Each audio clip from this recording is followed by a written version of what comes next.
Yo guys, what's up? I'm back again with another video on my channel, and today what we are going to be doing is going through each nation in the Euro 2024 tournament, and I'm going to be giving you my key player from every single nation competing in Euro 2024. But before we get started, I would be eternally thankful if you could hit the subscribe button, and please consider hitting the like button as well if you do enjoy the content. That way, it lets me know that you enjoy the content, I can continue bringing more to you, and it helps boost us in the algorithm as well. So we all win. We're all winners here. And obviously, if you do have something to say as well, please leave a comment down below and I'll try and respond to every single one as well. But now getting on to the video itself, and of course, the first nation that we have to talk about is the nation that will be hosting the tournament. It is Germany. And for me personally, there's a lot of players you could choose. Obviously, I think Rudiger is going to be a massive player for Germany in this tournament. I think also you could maybe point towards players like Kai Havertz, who's going to be more relied on to score the goals, Florian Wirtz, even Musiala. But for me personally, the player that I'm looking at this tournament to make the difference for Germany, and the player that I think will make a difference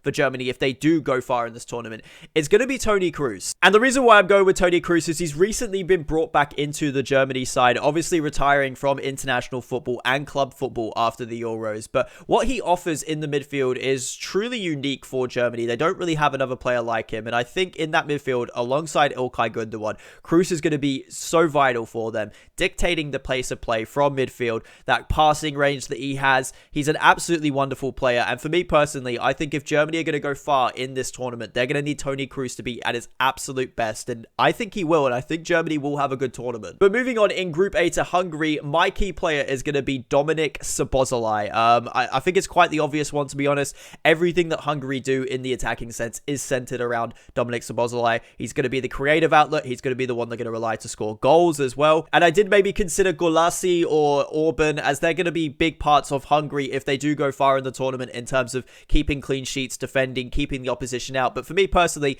I just think everything that Hungary are going to do this tournament is going to be centered around Szoboszlai. They're going to rely on him so heavily to score the goals, to create chances. And I think if Hungary do anything this tournament, it's going to be because of Dominik Szoboszlai. And moving on to Scotland, the player that I've gone for is going to be Aston Villa's John McGinn. He is the engine of this Scotland team. He can play in so many different positions. He's so versatile. He's so strong, the way he runs with the ball, carries it. And I think he's going to be vital for Scotland in terms of getting the ball up the pitch, getting into attacking areas. And I think he's going to be the player they're going to look to drive them up the pitch. Now, obviously, there are a few other options. You've got Andy Robertson for Liverpool, who's not really played too much this season and hasn't been at his best level. But, you know, if he can turn it up to the level we know he can play at, he's going to be a big player for Scotland. On top of that as well, you look at the defenders in Porteous. And I think a big player for them potentially as well is going to be Scott McTominay, as he's going to be making those late runs from the midfield into the box, scoring goals like he does for Manchester United at times. So I do think there are a couple of players that Scotland can rely upon, but for me, I think the important one is John McGinn. And moving on to the final team in Group A, obviously, is Switzerland. And for me personally, I think this one's quite obvious. It is Granit Xhaka. Leverkusen have been unbelievable this season, winning a domestic double, unbeaten. And Granit Xhaka has been such a central part of that. No player other than Rodri in Europe's top 5 leagues have played more passes than Granit Xhaka. He is going to be so instrumental to the Switzerland side if they go far in this tournament. Everything's going to have to go for him, but they have to get the ball to him. That is going to be the key part. Switzerland are going to need to try and keep as much possession as possible, get the ball into Granit Xhaka's feet, and look to use his passing range to get them forward and keep them ticking. And if the opposition can stop him, I see Switzerland really struggling. But moving on into Group B, and we're going to be starting off with Albania, perhaps the team in the tournament that might struggle the most, as they're just so outgunned, obviously being in a group with Croatia, Spain, and Italy. But for me, the key player I'm going to go with is Aslani. He plays for Inter Milan. He's 22 years old. Not really played too many times this season for Inter Milan, mainly coming off as a substitute, but he's young. He is a quality player in the midfield. His passing range is excellent, and I think that if they are going to do anything in this tournament, they're going to have to be brave, get on the ball in the midfield, and I think Aslani is going to be a really key part of that. But, you know, I see them struggling. I do see them struggling regardless. But moving on to Croatia, and I think this one's a little bit of a difficult one to choose personally. There's a few players that you can choose. Obviously, your Luka Modric in midfield is going to be vital in terms of stringing passes, in terms of dictating the tempo of play. Then obviously you look to Gvardiol, who's going to look to be the player in the back line who's going to shore everything up for them. But for me personally, I think they're going to massively have to rely on Livakovic if they're going to first make it out the group, but B, also get into the knockout stages and, you know, cause upsets against some of these bigger teams. And the reason why I'm going with Livakovic is because I think he's one of those players that kind of has been a little bit of an unsung hero over previous years. He's been so good in this Croatia side in previous tournaments, and in a group where you've got Italy, where you've got Spain, and obviously then after that heading into the knockout stages, if they qualify, they're going to be playing good sides. They're going to be playing sides that are going to create chances against them, and then they're going to need Livakovic to be at his best to be able to get through those moments. And for me personally, if they are to do anything this tournament, I would probably say that Livakovic is going to be probably their most key player. But moving on to the big boys in Group B, and I'm going to go with Italy first, and I think my key player for Italy is probably going to be Chiesa. I look through this Italian team, I see quality in every area of the pitch, especially when you look at the spine. Obviously, in the goalkeeper, you've got Donnarumma, Vicario they can choose from, Bastoni at the heart of their defense. Then obviously you look in the midfield, you've got players like Nico Barella, Jorginho. But I think when it comes to the attacking side of the game, they're going to have to look for someone to create that spark. I don't think there's enough in this Italian team that really motivates me to think that they can go and win this tournament. They're going to need someone like Chiesa to hit the ground running from the start of the tournament, score goals, create chances. And if someone like Chiesa is able to step up for Italy in this tournament, I could see them going decently far, but they need inspiration attacking wise. But the player that I'm going to go with for Spain is going to be Rodri, and I think it's for quite obvious reasons. He can do kind of everything in the midfield. He can dictate play. His passing range and execution is absolutely exquisite.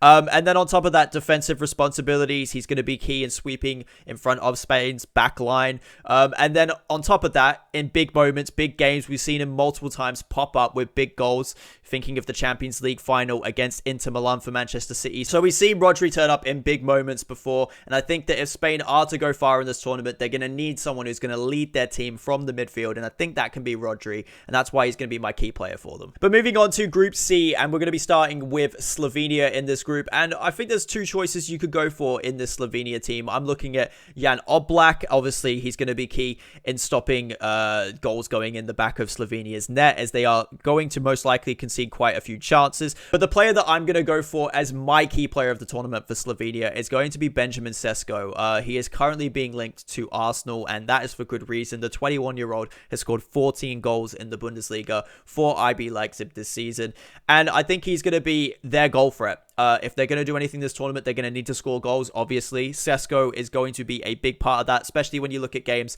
like the England game, where they're going to need an outlet on the counter-attack. He's a big frame. He's got pace. He could do something against England. So they're going to need him in big moments. Saying this, he's probably going to score 0 goals in the tournament, but I think if Slovenia are to get out the group stages, they're going to need Benjamin Sesko to be in scoring form. And next up for Denmark, I think there's a few players that you could go for here. Obviously, your Christian Eriksens, your Christensens, even your Kasper Schmeichels. But for me personally, I'm going to go with Rasmus Højlund. Yes, the Manchester United striker has showed plenty of potential this season. And while he's had some rough patches in front of goal for Manchester United this season, I think that he is such a threat. And if they can provide service to him, I think he can score goals for Denmark. I think he could launch himself this tournament. I think he's a player that still many people are looking at thinking, do you score enough goals? I think he's going to turn up for Denmark this season. I think he's going to be a real handful against England specifically.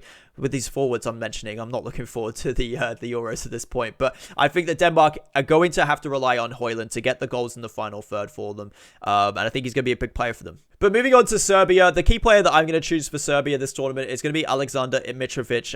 Once again, another striker for Group C. Shock. But look, I think he's going to be really key for them. The way he plays, he's so physical, scores a lot of goals at international level. He scores a lot of goals as well for his club Al Hilal this season. And I think that he is just such a threat. You know, he's a bullying centre forward. He's so strong. He's so hard to stop in the air. And I think if Serbia are to do anything, once again, like the other two teams in this tournament, I think they're going to have to rely on goals up front, and I think that Mitrovic can provide that for them. But moving on to the final team in Group C, England, of course, the nation that I will be supporting in Euro 2024.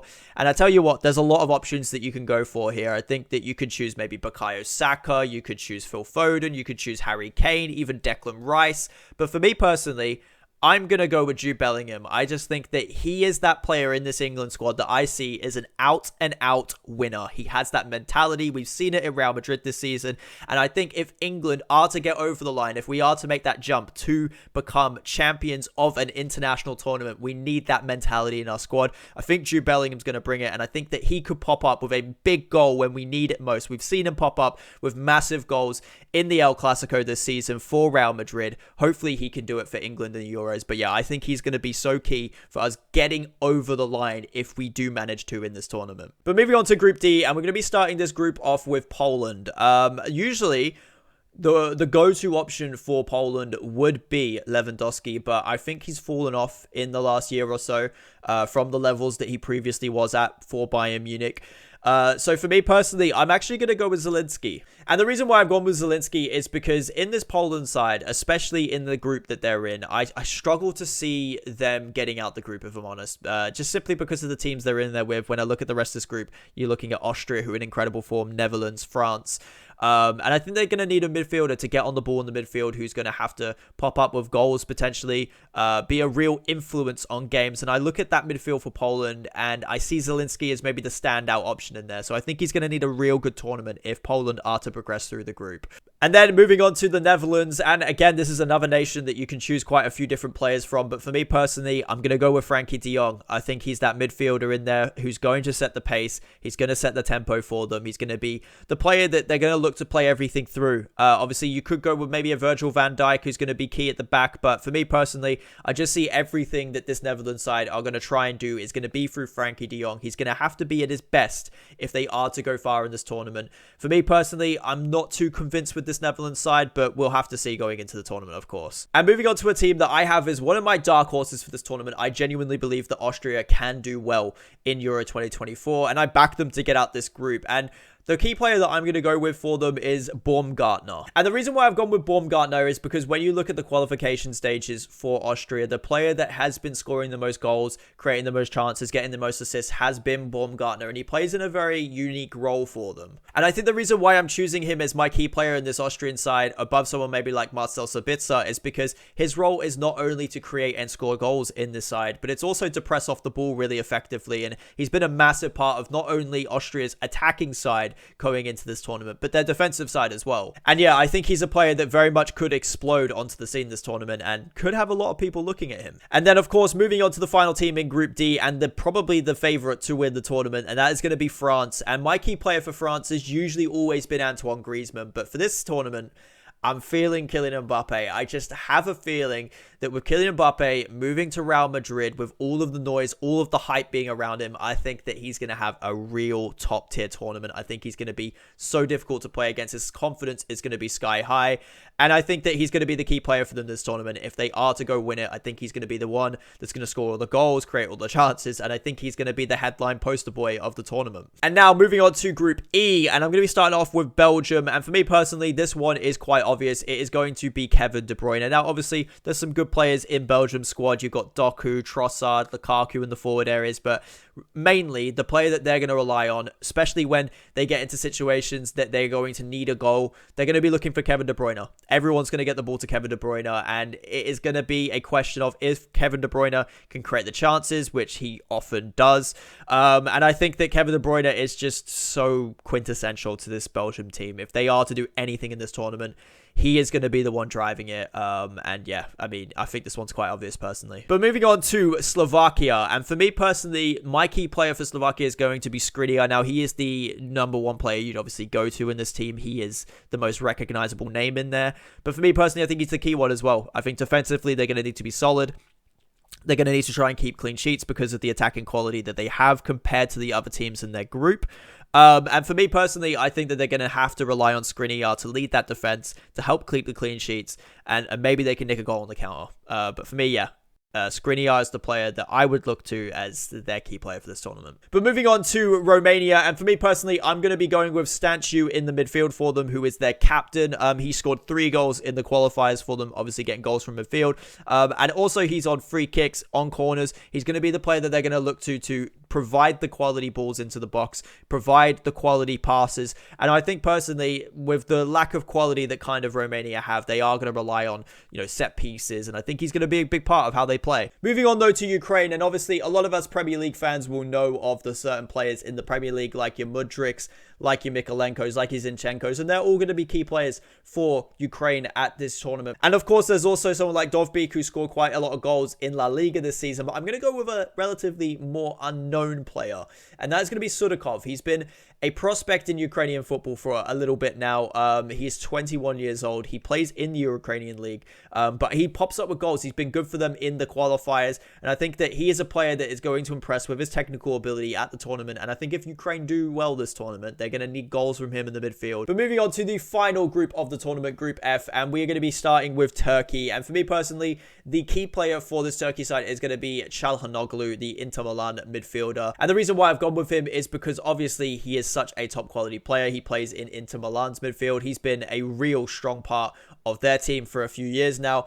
And I just think his technical ability, his ability to dictate from midfield, the passing range that he has, and some of the strikes that he has on him as well. He has the, ability to pop up with an absolute worldie. So I think if Turkey are to go far in this tournament, if they are to do anything, it is going to be because of someone like Çalhanoğlu. But to be honest, I can't see them doing too much regardless. And then, of course, we have Georgia. And really the only player that I'm looking at other than their goalkeeper is Kvaratskhelia. I mean, I can't look past him as their key player heading into this tournament.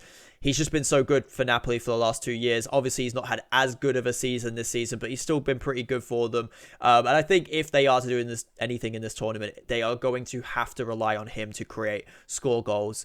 He's going to be central to everything they do in the attacking phase of the game. And as I said, if they're going to do anything in this tournament, it is going to be because of Kvaratskhelia. And I'm not just saying that because he looks like me, even though he does. But moving on to Portugal, and this was one of the teams that I really struggled to choose a single player for. I was thinking about maybe Ruben Diaz, Bruno Fernandes, Bernardo Silva, Cristiano Ronaldo. There's a lot of players that you can obviously go for, but for me personally, the player that probably stuck out the most is Bayern Munich transfer target, who I think has just agreed to sign in principle, Paulinho. I think he is going to be the key player for Portugal in that midfield, sweeping up behind the likes of your Bruno Fernandes, your Bernardo Silvas, who are going to be relied upon to score the goals. But they're going to need him. He's going to be just as crucial in that midfield, sweeping out the danger. He's got the most tackles in the Premier League for the last 2 seasons. And I think he's going to be a big, big player for them if they go far in this tournament. And for the final team in this tournament in Group F, we have Czechia. And my key player for Czechia is going to be Thomas Souček. And the reason why I say that is because I just think that he is the full package of a midfielder who is going to be a problem for sides. The same way he is for West Ham United.